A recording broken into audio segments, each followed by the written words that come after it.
qiymətli bir oğuldur bu öz yerində. Ancaq hər şeyi yerin qədər Fariz Mehdiyev təqdim edir. dəyərli, özü də son dərəcə dəyərli bir övladdır. Sizə də hər zaman Rəşid Baba deyə söz verdiyi üçün sizə təkrar əziyyətə salıb ona qısaca bir arzularınızı bildirərdiniz. Gözəl saraydı bu saray. Bu sarayı, bu karvan sarayını diktirən oğlanlara Allah can sağlığı versin. Mən dəfələrlə buraya gəlmişəm. Baxmayaraq, zaman keçir, vaxt keçir. Şair orada deyir ki, göylərə bir payız havası gəldi. Oydun günlərin ömrü gödəldi. Sıxıntı fəslinin yellərin əsdi. Bax, dekabr qapının ağzını kəsdi. Şükür Allaha, il quraq keçib, gözəl keçib. Mən elimizdən, ovamızdan, hamısından tövsiyə edirəm. Kimin xeyir işi var, gecikdirməsin, vaxtında yerinə yedirsin. Biz də bu xeyir işlərdə iştirak eləyək. Allah hamınızı xeyir işlərdə eləsin. Sağ olun, var olun. Sizin arzunuz nə olacaq baba? Nə buyurdun? Arzunuz, arzularınız anəndələrdən. Gözəl. Mənim Aşıq Mübariz Ələsgərin bir sözü vardı. Aşıq Mübarizi mən çoxdan tanıyıram. Yazda yaylağımsan, qışda oylağım, gözəllər seyrəngah bu dağlar mənim. Eşq olsun, eşq olsun. Rəşid Babanın arzularına biz də qoşulub toyumuz mübarək olsun deyirik. Eşq olsun.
Bu dağlar benim.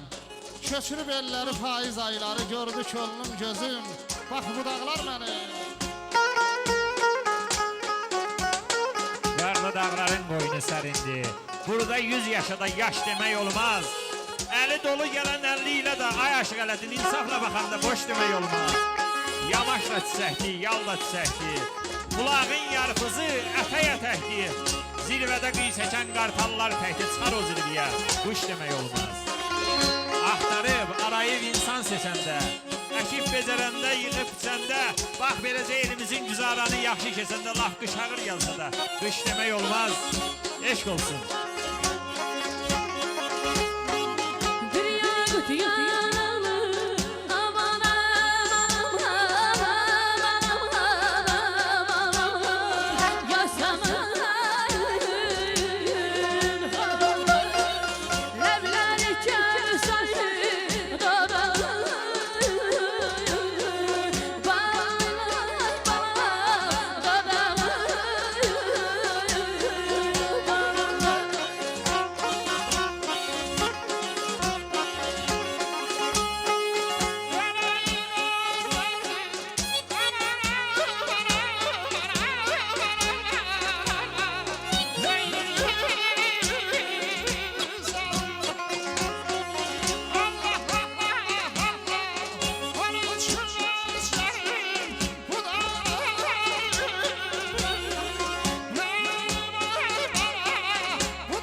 Yaqut yanaqlı, yasəmən xallı, dahanı kevsərli, ləbləri ballı, elə ilqar verdi leyli misallı, onun üçün məskənimdir, bax, budaqlar mənim.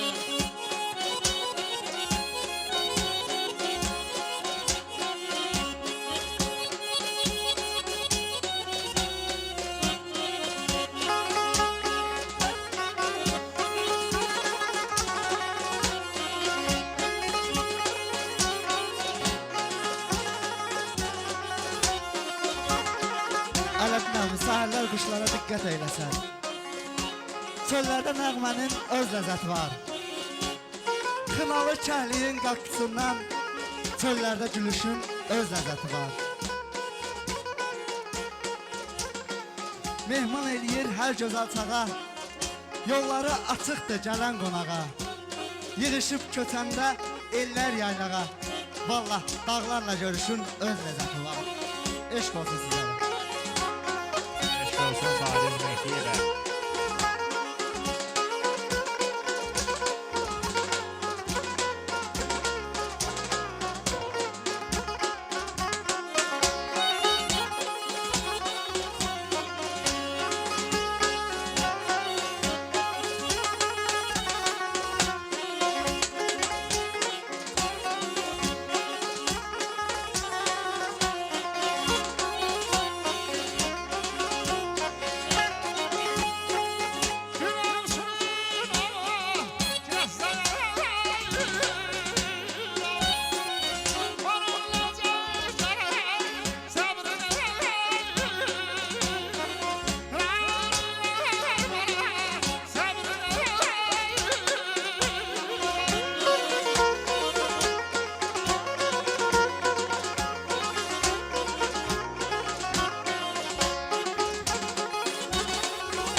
Aşıq Ələddin və Sevinç xanım, səsiniz Fariz Mehdiyev kanalına abunə olmağı unutmayın.